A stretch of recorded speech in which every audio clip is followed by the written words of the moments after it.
नमस्कार, मैं हूं आशुतोष और आप देख रहे हैं सत्यहिंदी.com। सत्यहिंदी.com के खास कार्यक्रम आशुतोष की बात में आपका स्वागत है। बातचीत शुरू करने के पहले एक छोटी सी अपील। सत्यहिंदी.com एक कोशिश है ईमानदार, निडर और निर्भीक पत्रकारिता की। हम अपने लाखों दर्शकों के शुक्रगुजार हैं जो लाखों की संख्या में हमारे कार्यक्रमों को देखते हैं, हमारा मनोबल बढ़ाते हैं। हम उनसे एक और छोटी सी गुजारिश करना चाहते हैं कि आप न सिर्फ हमारे कार्यक्रम देखें, उनको सराहें, बल्कि अगर संभव हो सके तो थोड़ी सी हमारी आर्थिक मदद भी करें, क्योंकि आज के जमाने में ईमानदार पत्रकारिता करने के लिए आप जनता जनार्दन की मदद और आर्थिक मदद बहुत जरूरी है।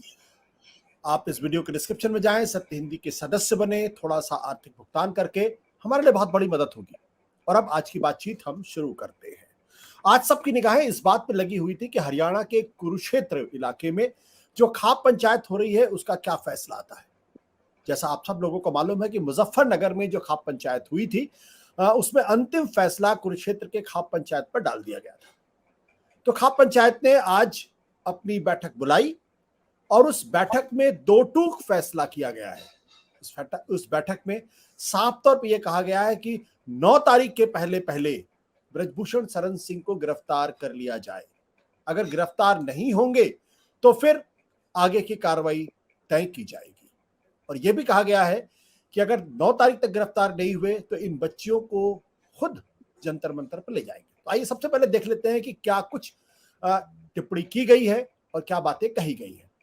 खाप पंचायत ने जो बातें कही हैं उसको एक तरीके से आर्टिकुलेट करने का काम किसान नेता राकेश टिकैत ने किया है।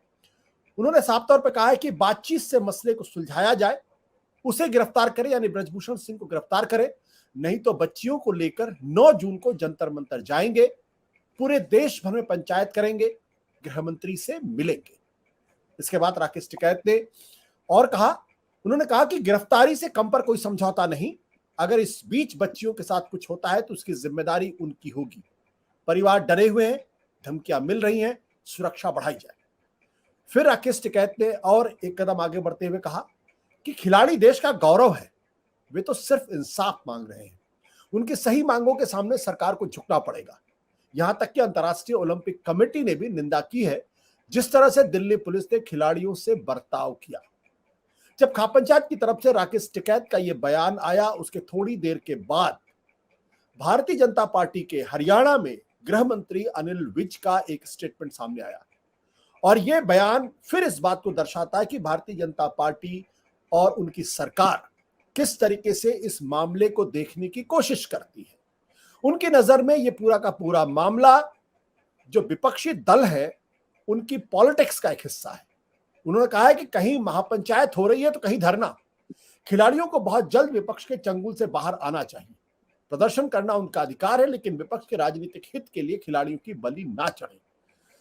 भारतीय जनता पार्टी के नेता हैं और पिछले तकरीबन 130 दिन से ज्यादा से सवाल पूछा जा रहा है भारतीय जनता पार्टी से, उनकी केंद्र की सरकार से, उनके राज्य की सरकार से, कि आखिर जो खिलाड़ियों के साथ जो कुछ भी हुआ है उसके संदर्भ में पार्टी कुछ बोलने को तैयार क्यों नहीं दिखाई पड़ती है।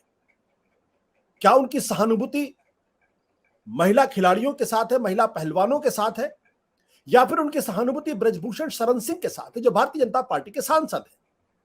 साफ तौर पर दिखाई पड़ रहा है कि पुलिस, दिल्ली की पुलिस कोई कार्रवाई उनके खिलाफ करने को तैयार नहीं थी, यहां तक कि उनके खिलाफ एफआईआर दर्ज करवाने के लिए महिला खिलाड़ियों को सुप्रीम कोर्ट का दरवाजा खटखटाना पड़ा और तब जाके 2 एफआईआर इनके खिलाफ दर्ज हुई है। उनमें से एक एफआईआर पॉस्को के तहत, यानी जो जिसे कहते हैं कि 18 से कम उम्र की बच्ची, नाबालिग बच्ची के आरोप के बाद दर्ज हुए हैं।